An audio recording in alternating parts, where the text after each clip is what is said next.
On this week's episode, it's another Retina Cubed. Yes, Retina Review Remake, and we talk about Space Jam, the original one, and the sequel reboot, Space Jam New Legacy. And all the other pop culture news of the week.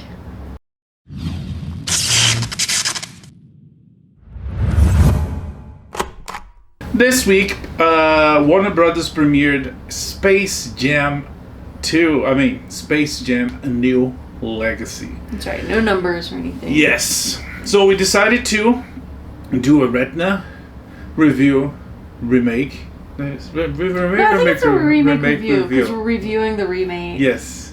Either way, there's 3 R's, it's catchy, just go with it. It's R3. Yeah. So we saw both movies. We saw the original one 25 years ago, and we rewatched it today, and we also saw the brand new one. So we're gonna put our little pieces of, what do you say? Our little. Give our 2 cents on it. Yeah, our 2 cents on it. Our little piece of salt on it. Did they say that? I haven't heard that in English. Grain of salt. Yeah, it is. Yeah.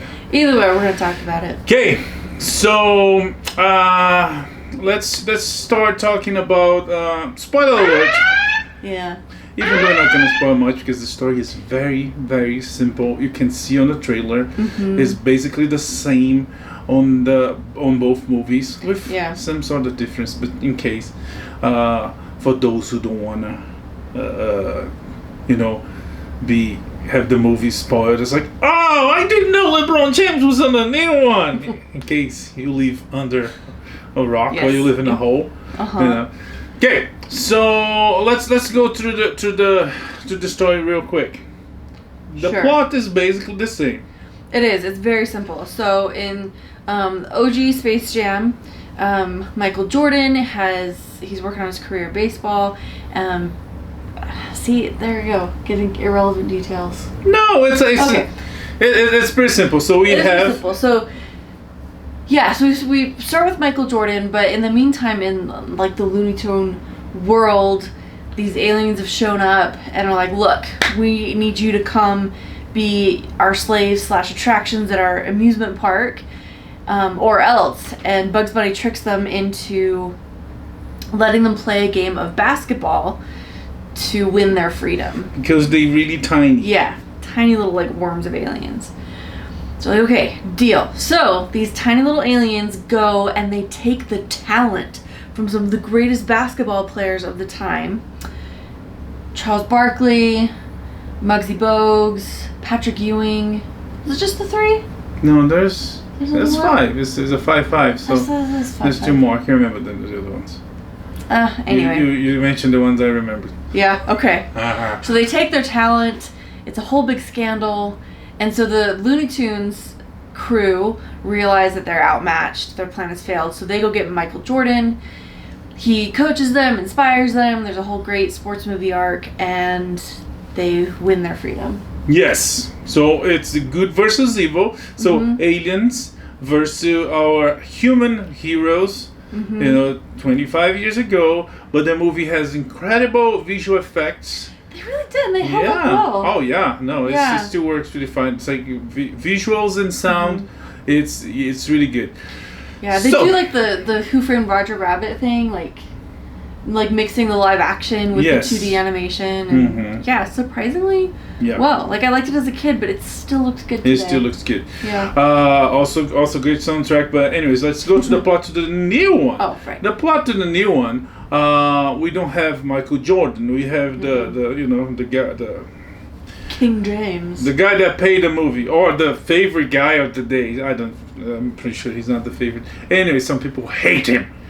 But so we have this guy, and we have another threat. But this threat is cyber technological.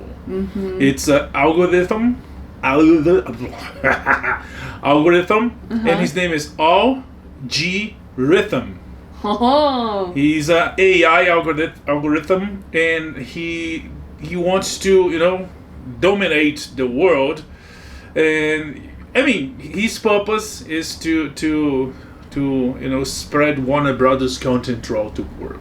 So he picks LeBron James to do that because everybody like loves... to be the face of the program, Because pretty much, theoretically, everybody loves LeBron. He has like millions of followers. Mm-hmm. But LeBron says no. Yeah. So the algorithm gets mad and says, okay, fine. So capture him and his son. Mm-hmm. And I did miss the part when the basketball thing became a thing, you know. So this time they worked in the basketball a different way, and they've added the element of some family conflict. So LeBron's son, we see him with two sons. One is like super into basketball and it's great. The other one just isn't, and so it's causing some conflict between him and his dad. And LeBron's like really pressuring him, but really the kid just wants to make video games. And he's actually really good at it, and he's designed this game. It's a basketball game. Except it's not really basketball. It's like video game rules, they say at one point. So there's like you get like style points and there's power-ups and things like that. And so the AI decides, to have his ultimate revenge against LeBron, to take his son and use the platform of the son's video game to defeat LeBron and trap everybody in the digital world. So that's why in this one, that's why the basketball. But I missed when the interaction, when they decided to, okay, you beat me and you get your freedom. Oh. There must be like one line of dialogue that was like, which it doesn't really make a difference because throughout the movie they keep repeating that. Yeah. And they actually changed the deal. So LeBron is then sucked into this virtual cyber, what they call? It's the Warner Brothers Serververse. Serververse. Yeah. Yes. Warner Brothers could make the Snyderverse a really way better verse, but they decided to create this Serververse with one Don Cheadle as the algorithm, as the big bad guy. And he sent him deep into the Serververse, and he falls where the Looney Tunes live. Mm-hmm. So they're gonna recruit the he's gonna recruit the Looney Tunes, and they're gonna put a team together, and they're gonna play the bad guys. Eventually they're gonna win. So the plot is pretty much the same as the other one.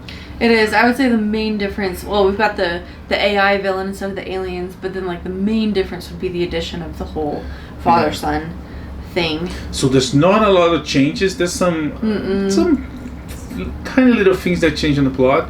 But for me, one curiosity about all that is that took 14 writers to develop that. So to make basically a remake, they had 14 writers.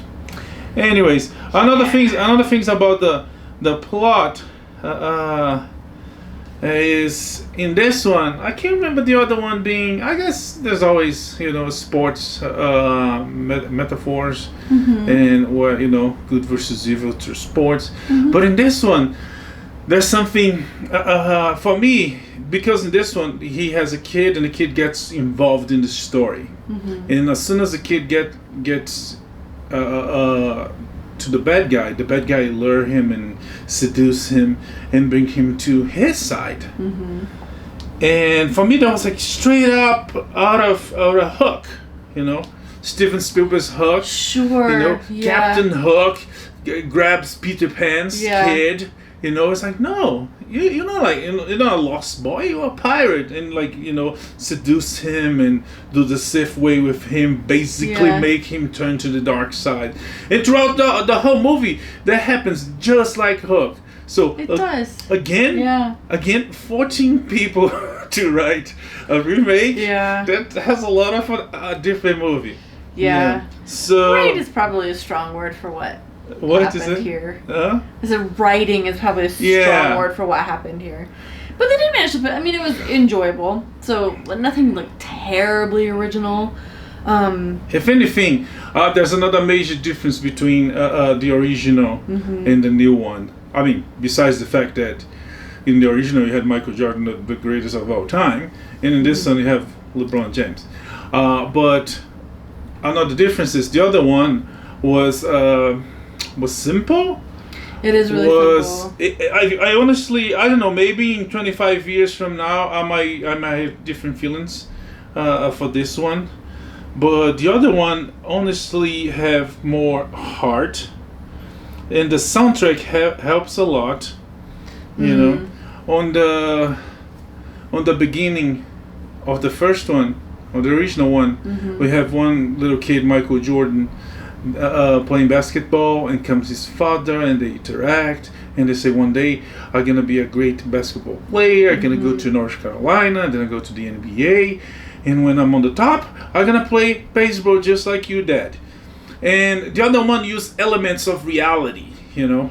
We know that Michael Jordan left the NBA to play baseball, so they keep that close to reality. Not only that, but also the fact that when the aliens take the NBA players' talents, powers, that become news.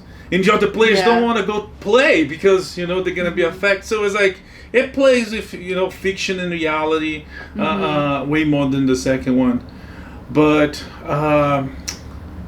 with all that, the first one was 90 minutes or so. So it was 1 hour and a half.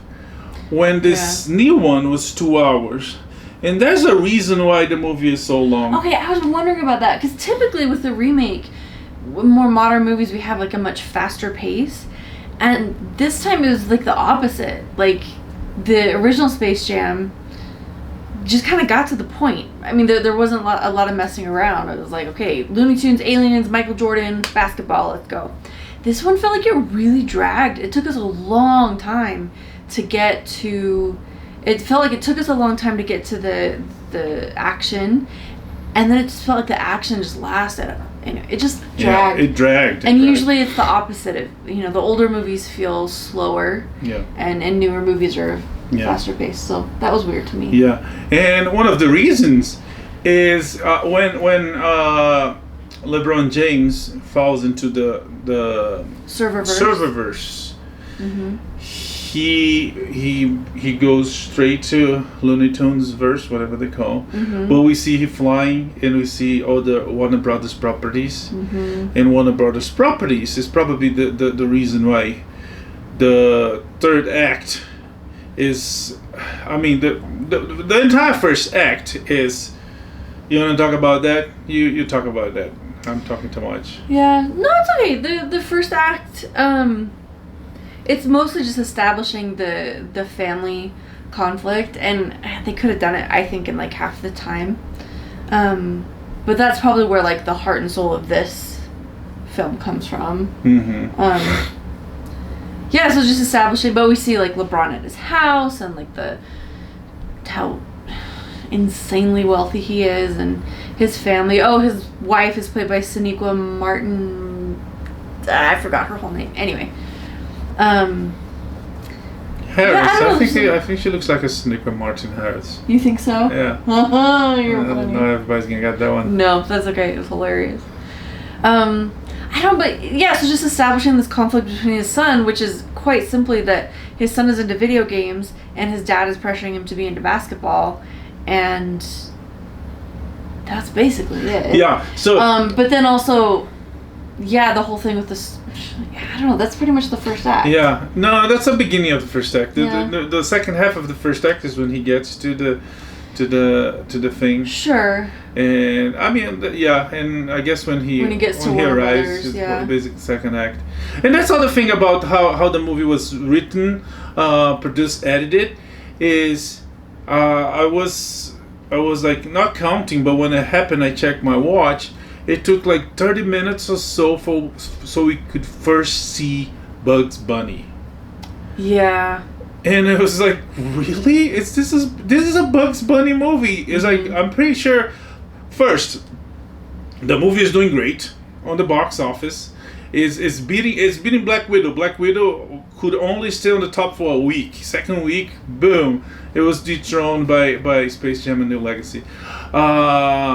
Some people are saying, and it's probably true, it's basically millennial nostalgia. Sure. People that loved the movie when they were kids, and there's a lot of movies using that. Another one coming is Ghostbusters, the new one, and there's several other movies. But so the movie is doing great, but the way it was done, the way it was edited it's I don't know, it's poorly done. It's so 30 minutes, so we could see Bugs Bunny, and again. The success, it's not because LeBron. Nobody was waiting 25 years to see LeBron. They were waiting 25 years to see. No offense to LeBron. He's great at what he does. Sure, yeah. And yeah. Yeah, but people were waiting to see the sequel to Space Jam, which was actually planned like right away. They wanted to make a sequel right away. Yeah, Jordan didn't want to come back, and then they tried to do one, what was it? Skate Jam with Tony Hawk. Oh, there was several other prototype projects. There was one that was a spy movie that ended up becoming Looney Tunes Back in Action. I think that's what it's called, with Brendan Fraser and Jenna Elfman. But they were like they want Kevin Durant. They want other football Jam with Football Star. And anyways, so it's about the gang. It's about the Looney Tunes. Everybody loves it. Want to see them back in the big screen with a funny, nice story. And so but that's also the interaction between the Looney Tunes and the real world. Sure. And there's just a lot of comedic potential there. And again, another problem right there, because the interactions with Looney Tunes in the real world. First, the real world is like family, but not family, but his family.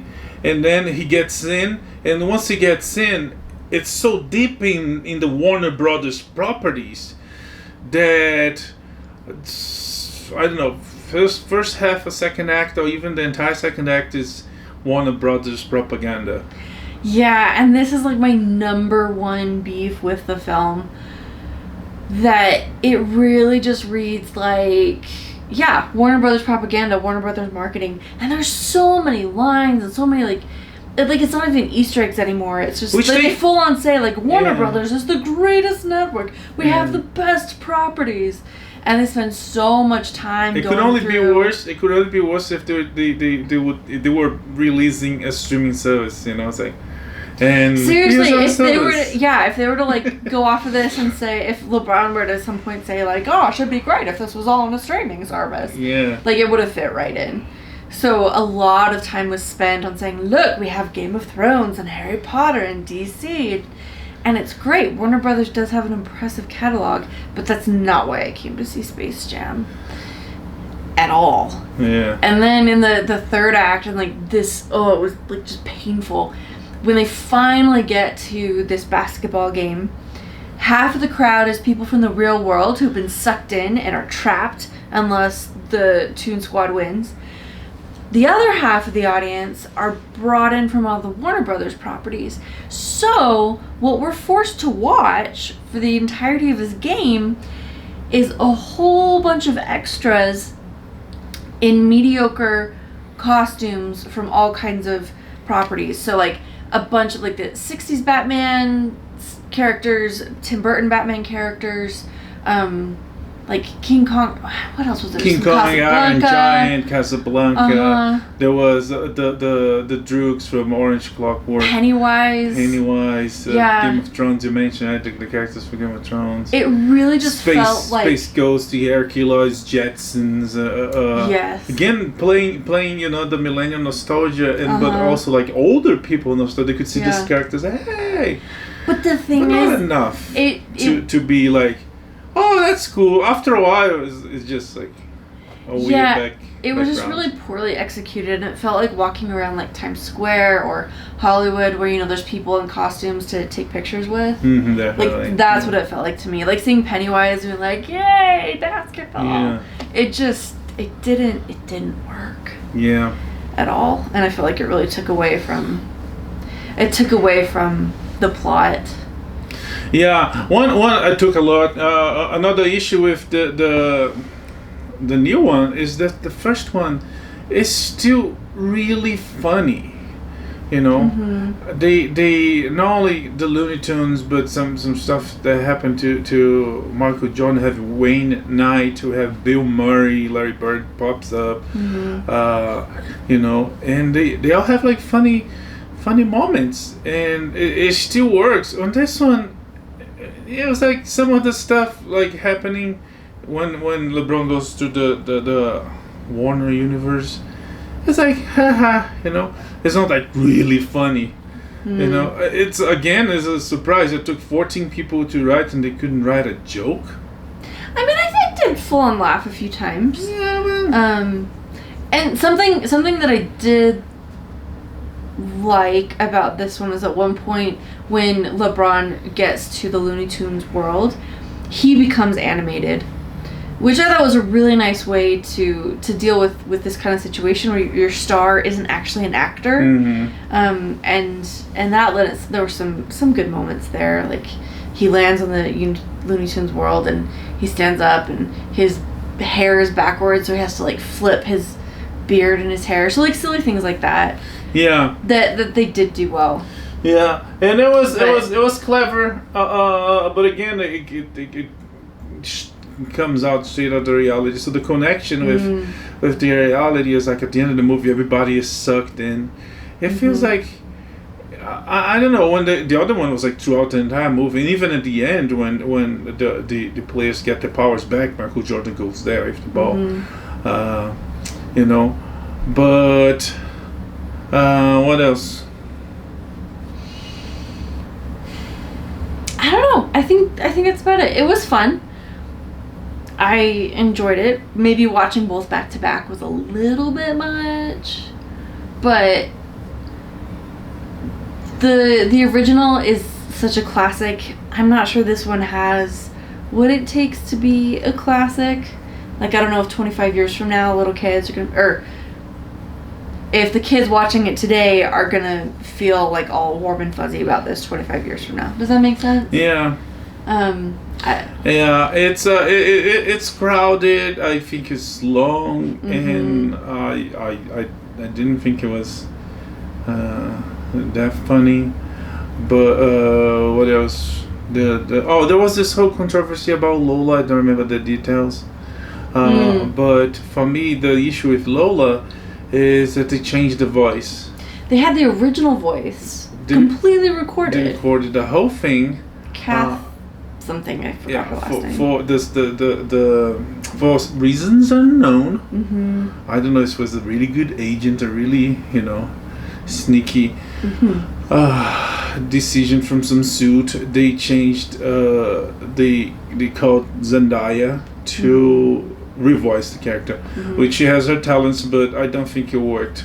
I think it was. No, I thought she was great. I mean. But knowing that we could have had the original, I was like, yeah, it's like it sounds so different than the other character, you know. Anyways, yeah. Also, soundtrack. The original Space Jam has.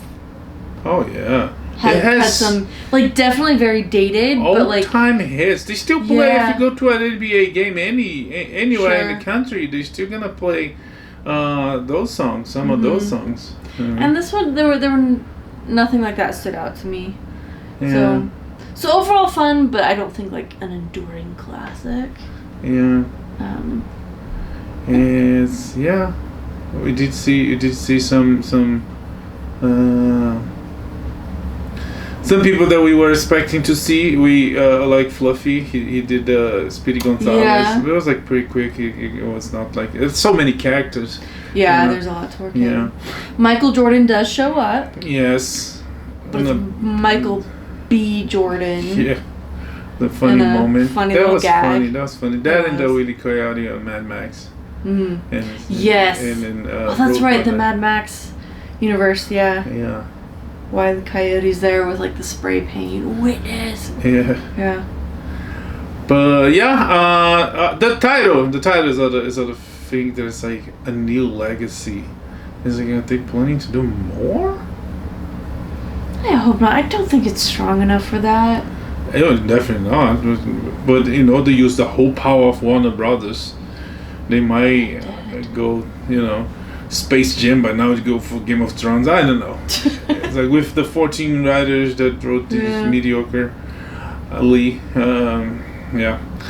Anyways, Space Jam: A New Legacy and Space Jam: The Original are available on HBO Max, and the Space Jam: A New Legacy, it's in theaters, right? Theaters everywhere. Yeah. Yeah, but yeah, like you, I still think the first one holds up and beats the second one. It's tough to do a sequel, especially so long after.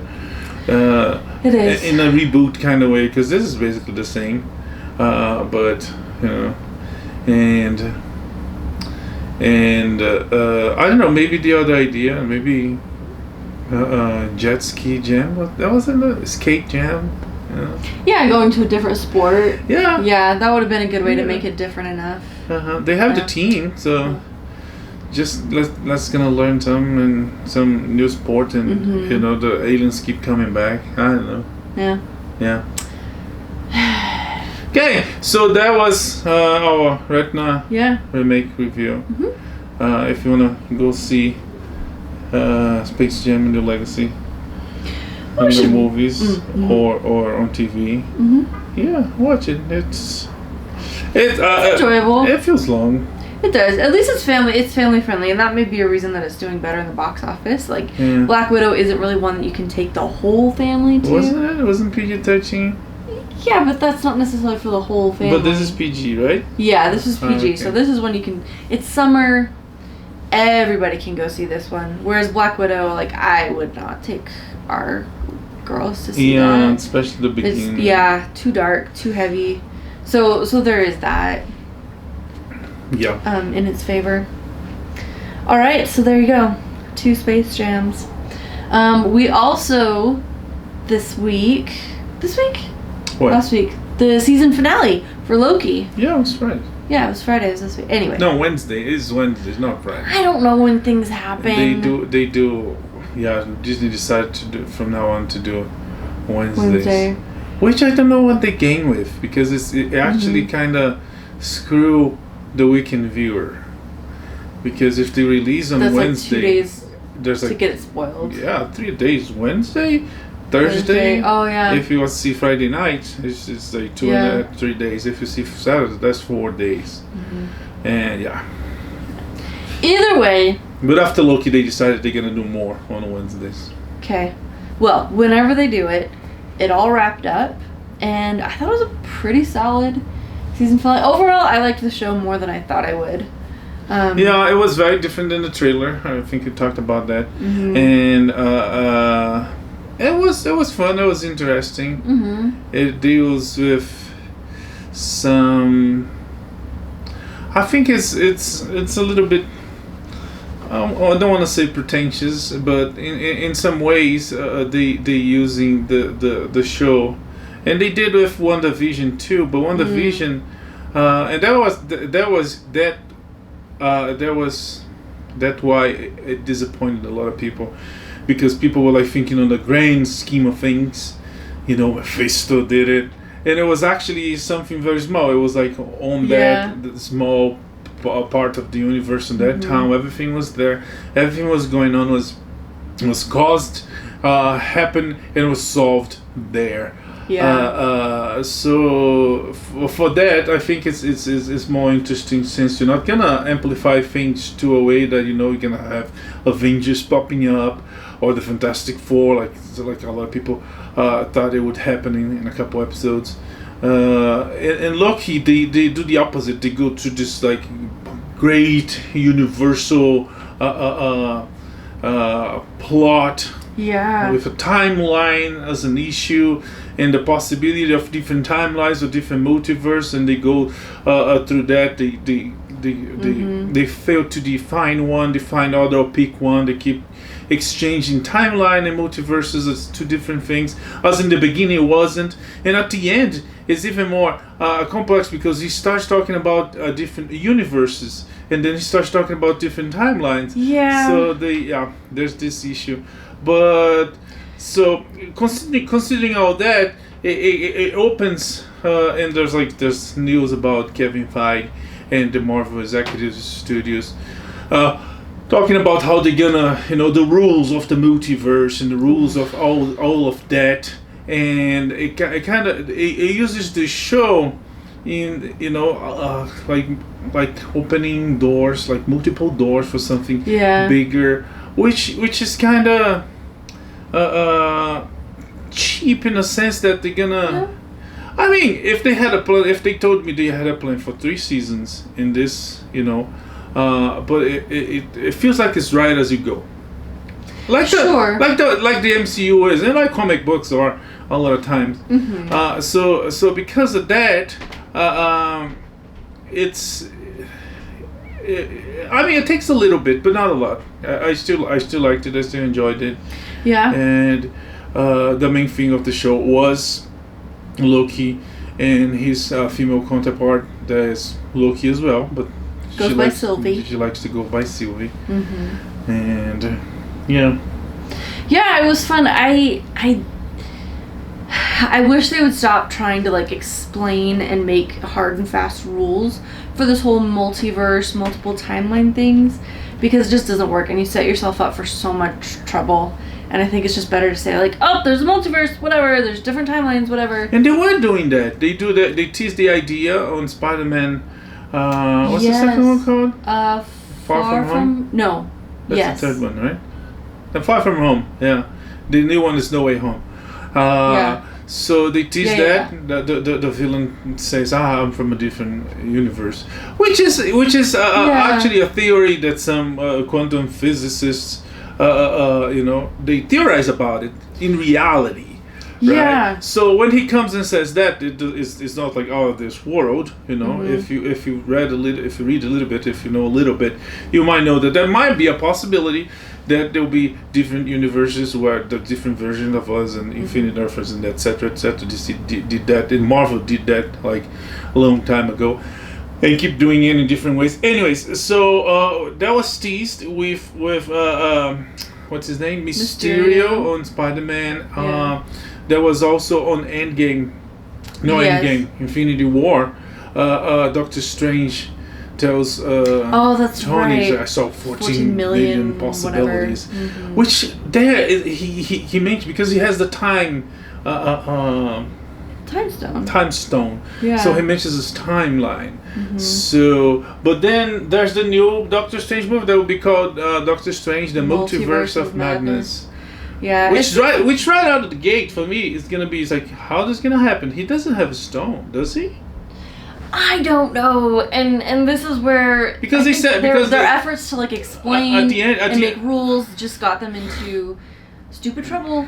That's unnecessary, and we could just be along for a happy ride, but now like stuff doesn't make sense. And that's the thing about some changes, adaptations. The Eye of Agamotto, the Sorcerer Supreme amulet, has nothing to do with stone, Infinity Stones. Really? On the books, it's not a stone at all. No. So is Vision. Vision has nothing to do with stones. But for the sake of the MCU and this narrative driving towards Infinity War. Yes. So when they connected and they make this, they kind of destroyed elements that are constant in the books, like the Eye of Agamotto.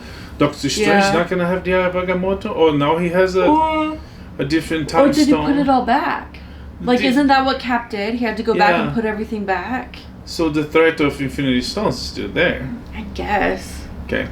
But either way, this show, the first season 1 of Loki, set up this whole, like, whatever you want to call it, multiple timelines, multiverse, whatever. It set that up for Marvel, and they're set up for season 2. They could even get 2 or 3 seasons, I think, more out of it. But they're for sure renewed for a season 2. And it ended on a great, what I thought was a very good series finale. It was good. Cliffhanger. Yeah. They did a great job of like, everything's better. Just kidding. So they get to the end of time. Mm-hmm. And the one of the big premises of the show was they have this organization, this deep underground 70 organization that will take care of the timeline. They would avoid the timeline would branch in different timelines, creating different possibilities, or different universe. Again, they keep going back and forth to the concepts sometimes saying they're the same, sometimes they're not. Anyways, so you have the TVA, the time. What's the time variant? Academy. Authority. Authority. Yeah, what is the V? It's gotta be variance. Yeah. Time variance authority. Time variant.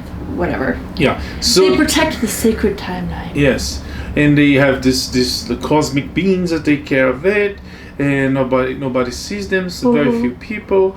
And at the end, we find out that this all being done by this guy from the 30th century that meet a variant of himself in a different Earth, a timeline, and there's peace. They work together, but then there's war among them. There's like time line or multiverse wars, and so this guy decides to go to the end of time, grab this creature that eats timeline, that eats matter. It's some sort of anti-monitor, but he's not science. Is that a word?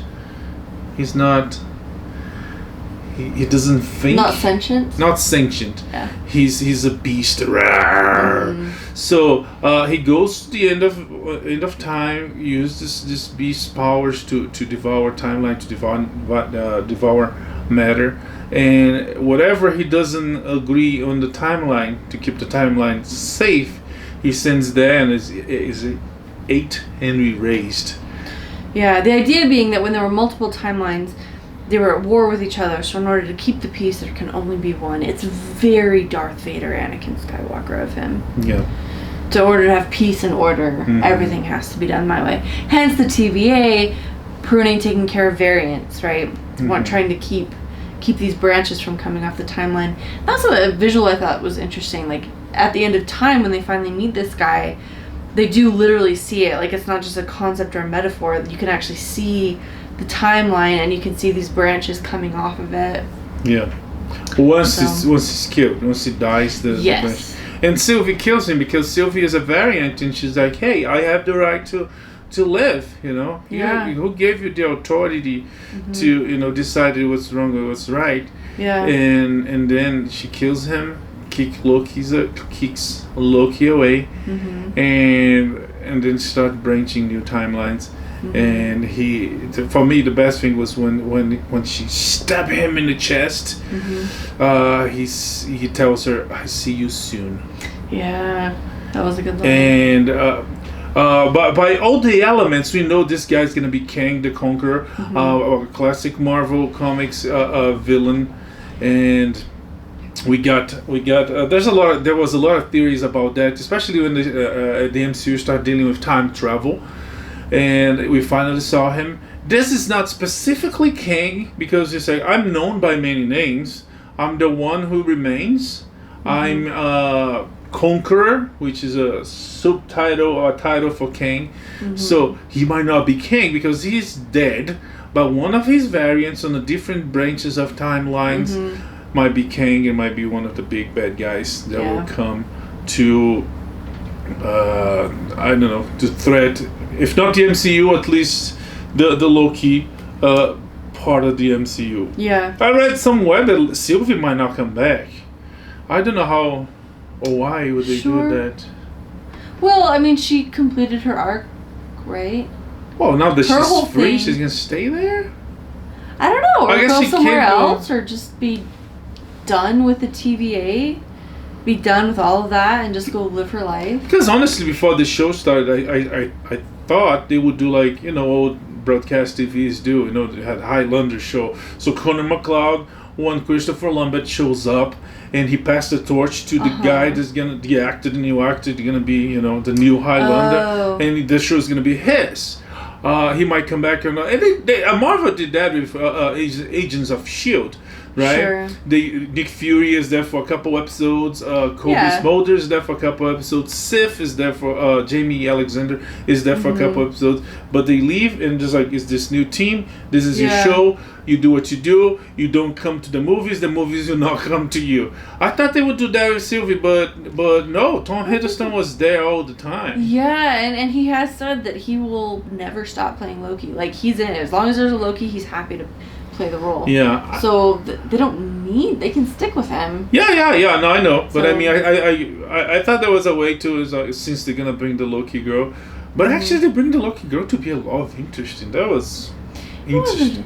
It was a love interest, man. You can get really like metaphysical about that. Like him being in love with her was like this metaphor for like loving and forgiving himself in a whole complex way. Yeah, you're right. But it's, Yeah. I mean, I don't know. For me, it was like weird in a incestuous, masturbatory way. It was straight. I mean, I don't know if I'd go as far as like masturbatory, but I'm not saying literally. was I'm saying strange. metaphorically masturbatory.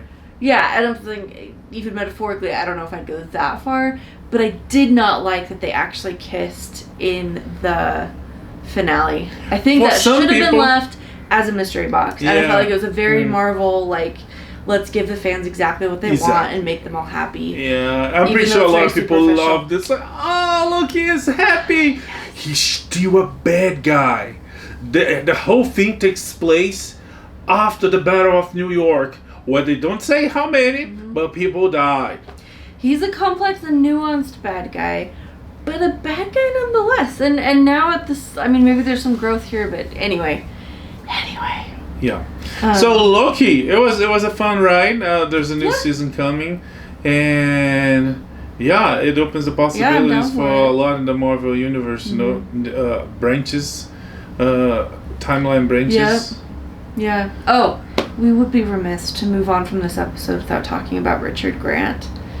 I feel like he totally stole the show, and he was like this.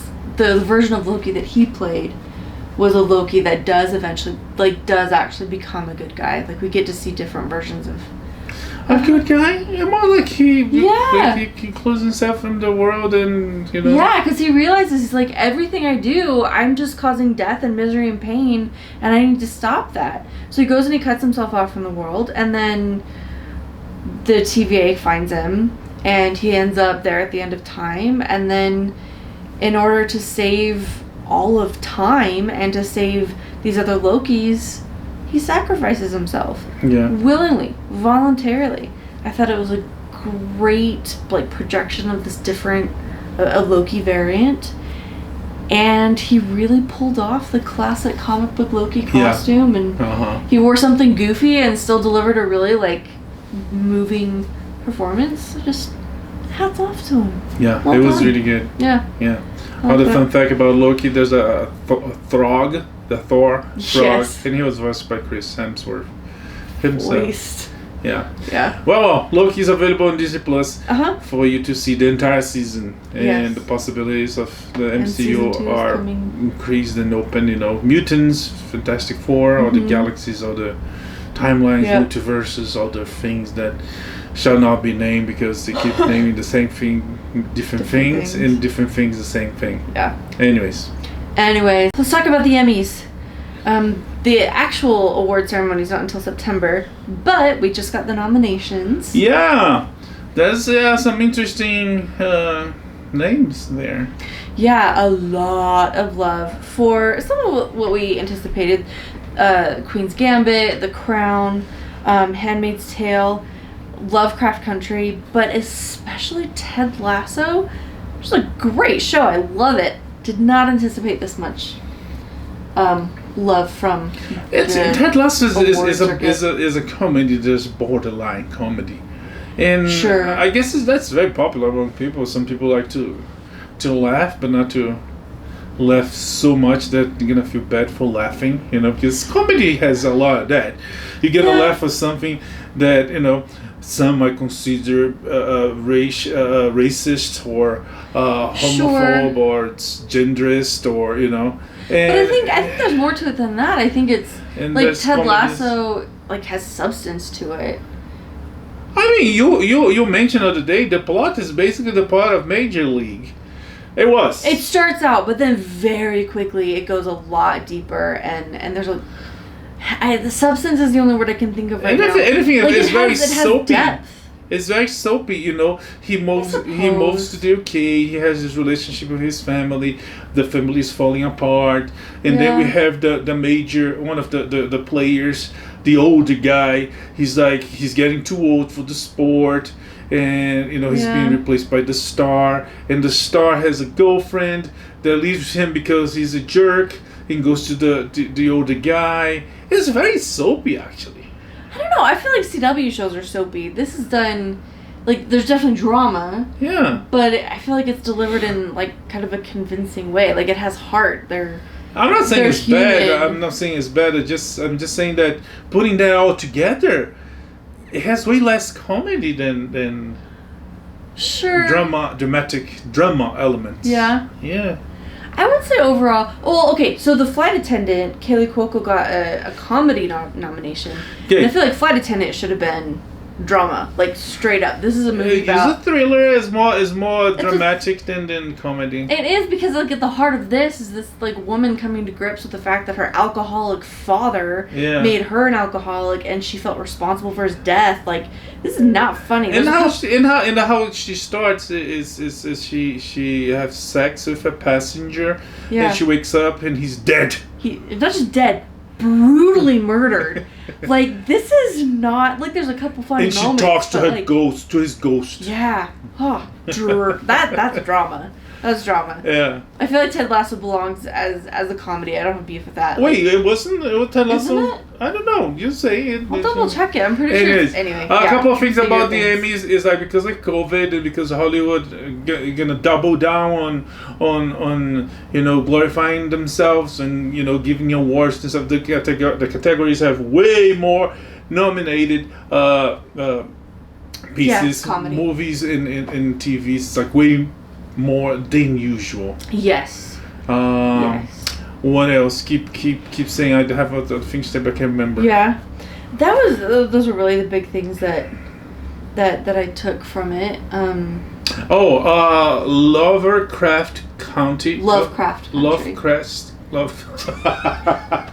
Oh my gosh. Lovecraft Country. There it is. Yes. Good job. Apparently, it's a good show. We didn't check yet. It's on our list. We do want to see it. Yeah. The show got a really big number of nominations, but the show was canceled. I actually looked this up because it seemed like, why would you cancel a show that was super popular and super well done? Apparently, it was originally intended as a limited series. That was kind of the original plan, but then also like they used up the source material. There were there's lots of other reasons that it might have been. Yeah. That it might. Because I did see some transcribed pieces of script. I did see a map of the United States or the Lovecraft Country that would be on season 2. So I don't know, but it's like one of those cases. Like it would be really hard to bring back so soon because the cast moved on. For instance, the guy that's Kangan, we just talked about Loki. He was in Lovecraft Country. Lovecraft Country. Yeah. He was one of the main stars.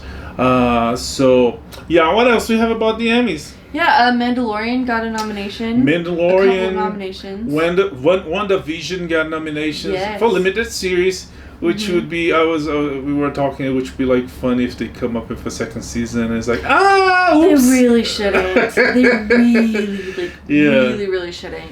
But so I was actually happy to see it nominated for a limited series. Like, good job. But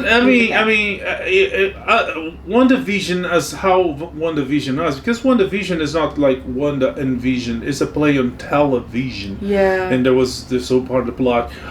So as the show was on the first season, there's no way they can. I mean, there's a way they could do a second season, but they shouldn't. Yeah. Because the story moved on, the character changed, became something else, someone else, and it's gonna go through other places, and apparently she's gonna take part on other movies, especially Multiverse of Madness. Yeah. There we might see. I mean, on there we're gonna see Scarlet Witch for sure. Yeah. I'm not sure about the White Vision. We know Rebecca Rambeau, the Miss Marvel. What's the name? Flashlight? No. Protolite? The character name. She used to be one version of Captain Marvel. He's going to be on Miss. Not Miss, what's it called? The Marvels. And yeah, you know what? The White Vision, it would be a nice addition to Valentina team. You know? Yeah. Thunderbolts. Because he's like in that. Sure. He is that gray area. Yeah, just like the anti-hero. Black Widow, just like Yelena. Yeah. Okay. Interesting. Okay, so anything else about the Emmys? Not that it really jumped out to me so far. Nothing. Yeah, Just I think that's it. Yeah, those handful of shows that got a lot of attention. Yeah. And yeah, most of the nominations I saw, I feel like were really well deserved. There's been a lot of good television coming out. Yeah, I'm not mad about any of it. One nice thing, Matt Shakman, who got a nomination for directing an episode of WandaVision. Yeah. And he's been tapped to direct a new Star Trek film for Paramount, like 2023-ish. Yeah. So Part of the Abrams Kelvin universe timeline, multiverse, whatever they call, and the cast is we hope it's hopeful that the cast will come back. Zachary Quinto, Chris Pine. I miss Chris Pratt and Chris Pine. Is he? Which of the Chris's is the prime? Is there a prime Chris? That's right. Which one is not the variant and which one is the actual? Yeah. So the cast is hope to come back, and that put down the whole Tarantino's gonna direct Star Trek rumor. If he will not be the next one. Yeah.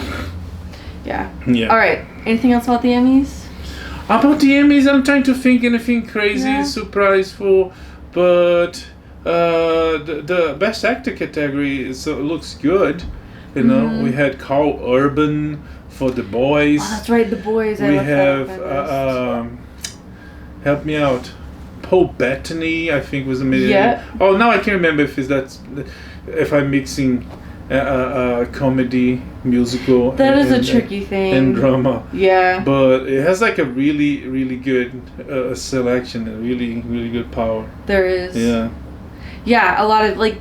There's one. This one we have to talk about because it was all over the news. And as soon as I saw, I think you had the same feeling too. I was like, what the heck? And he had the same reaction. Don Cheadle was nominated for actor guest star on Falcon and the Winter Soldier, and he's there for like 30 seconds. Yeah. Yeah. Yeah. So even he was like, It kind of reminds me when Obama got the Nobel Peace Prize. Yeah. Like right at the beginning of his presidency, and even he was like, if you giving it to me, I'll accept. But I don't. It makes what? no sense. Yeah. So it's like, I mean, thanks, but why? Yeah. But, Peace. I believe in peace. So thank you. Anyways, so Don Cheadle was nominated for, and he's grateful. He just thought it was a surprise, but it happened before. Sure. Penelope Cruz, she won the Oscar for Best Acting in Supporting Role for Vicky Cristina Barcelona, and she's there for 45 seconds.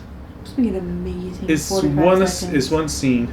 But again, those awards are very political. They are very, they're social circles and marketing and campaign. About campaigns, the Academy. I think this is for the Golden Globes. Yeah, the Golden Globes will from now on forbid studios to send like gifts and stuff to the voters. Ooh. Which sucks, right? Because why? Because they don't want people to be influenced. It's like people. It's like we're not deciding people's lives here. We're celebrating. You're celebrating Disney can't themselves. buy their way into like every award, But it's like the fact that I received something really nice from Disney, something really nice from Warner Brothers, and some really nice from Fox, which is Disney too. Anyways, it doesn't mean I'm gonna vote. If I receive from everybody, I'm not gonna vote for that. That might not change it, I suppose. And if there's a routine, the thing is, you're not gonna receive them from everybody. And if it's a routine, you receive stuff from these people, But some members of the Academy, there's like this whole cry for changes in diversity in the Academy. It's like by people, multiple people, multiple times throughout the years, they confessed that the way they deal with like voting is like not to mention names, but Samuel L. Jackson said that once that he gives the ballot to his secretary, maid, someone that works at his house, and so it's sometimes it works, sometimes it doesn't, sometimes your agent say, hey, vote for this guy because I don't know. They might use his political capital, so hey, if you vote for this guy and he wins, might say, hey, I voted for you. And so, it's politics everywhere. Yay! Okay. And if Disney wants to buy someone, they will find ways instead of gift baskets. I suppose. Yeah. The mouse shares no power. Speaking of buying things, it came out on a podcast a few days ago that James Gandolfini was considered for a role in The Office and got paid $3 million not to take it. Yes. So when Michael Scott, Steve Carell's character, pretty much the main character of the show, left, there was this whole thing about getting him replacement. And there was like a couple funny episodes where they interview possibilities. We have Jim Carrey there. We have Ray Romano. Yes. Help me out. Will Arnett. I forgot Will Arnett was involved. Will Arnett. We have finally have Will Ferrell for a few episodes. The rich guy, what's his name? Robert California? No, the big investment, the real guy. Warren Buffett. We have Catherine, what's his name? British lady. British lady? Yeah, we saw her at FanX. Oh, Catherine Tate? Catherine Tate. That's right. Some very interesting, funny people. Yeah. But Gandolfini was one most likely to be the replacement. But yeah, HBO paid him $3 million not to take the role. And I mean, who knows why?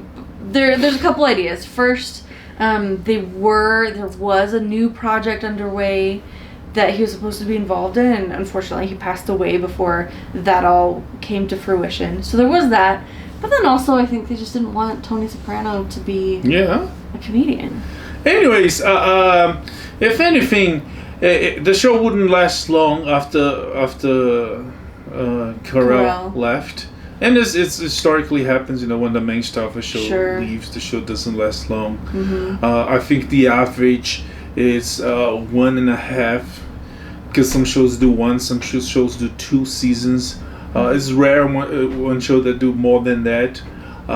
So, like worst case scenario, he would go there for 2 seasons. I don't think he would make $3 million in 2 seasons.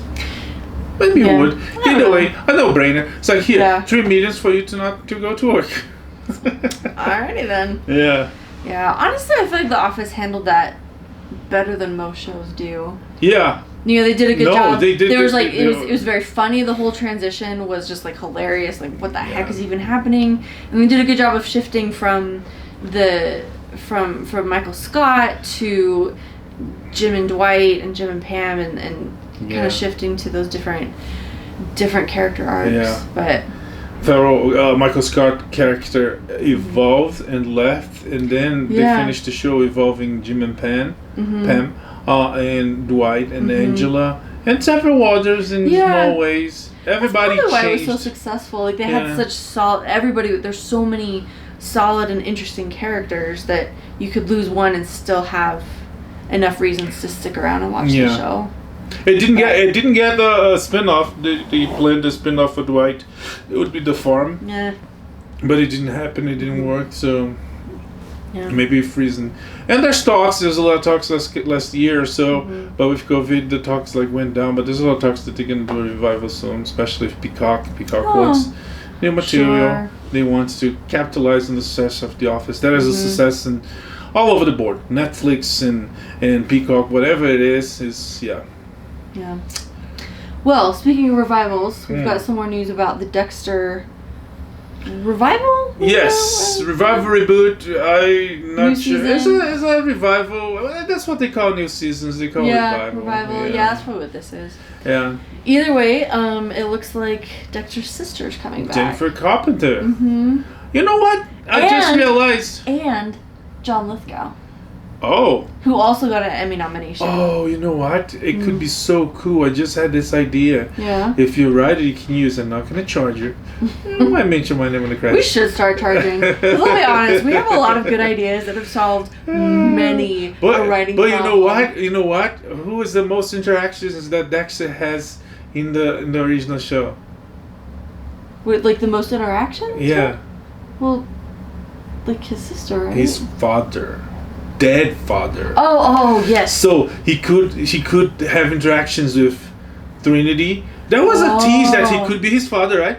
Or or his sister. So or it could be flashbacks. Sure. Either way, it would be nice to see now. What's her name? Deborah. Deb. Yeah. Deb is his conscious. That would, you know what? That's a really good idea. Yeah, I'm telling you. I approve. Yeah. Let's do that. So yeah. But yeah, Jennifer Carpenter will be back. Jennifer Carpenter, the curiosity that she was married to Michael C. Hall. Yeah. Even though they're siblings on the show. Yeah. Yeah. Interesting relationship. Okay. Last but not least, or maybe least, I don't know.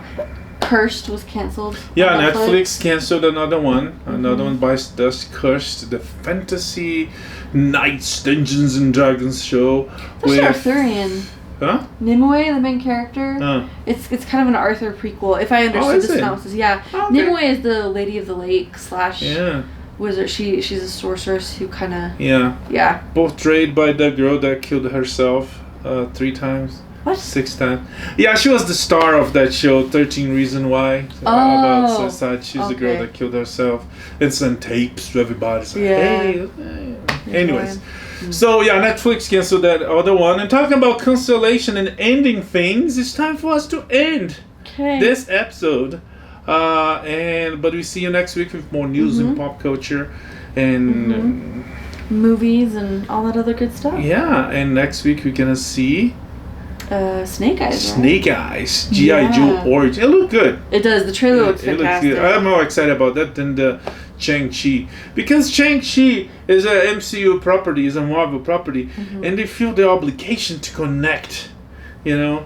And when you're obligated to do things, sometimes you fail, and MCU proved that a couple of times, if not more than that.